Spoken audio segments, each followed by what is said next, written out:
ছেলের যদি ৩৫০০ টাকায় না চলে, এই জামানায় ইমাম কেমনে চলে? কয় ইমামরে আল্লাহ চালায়, এর চাইতে বড় বাটপারি ভণ্ডামি আর নাই। এই ইমামরে আল্লাহ চালায় বলে ইমাম সাহেবদের ঠগায়। এই শোনেন, ন্যূনতম যেটা একজন মানুষের প্রয়োজন, আপনি যেটা প্রয়োজন মনে করেন, এই জামানায় একটা রিক্সাওয়ালারও ১৫,০০০ টাকা ইনকাম আছে। কথা কন। তো এই ইমাম রংপুর এক মাহফিলে গিয়ে বললাম বেতন কত? কয় ৪২০০ টাকা, তা ৬ মাসের বাকি। কথা বুঝেন নাই? বেতন কত? ৪২০০, তা বাকি কত?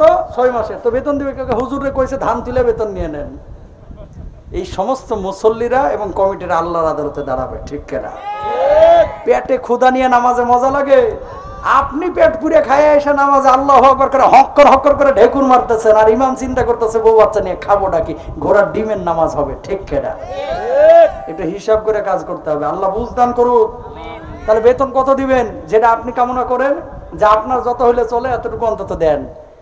১৫,০০০ টাকা, ১৭,০০০ টাকা, ১৮,০০০ টাকা, অন্তত ন্যূনতম, আর পারলে তো লাখ লাখ টাকা দেবেন।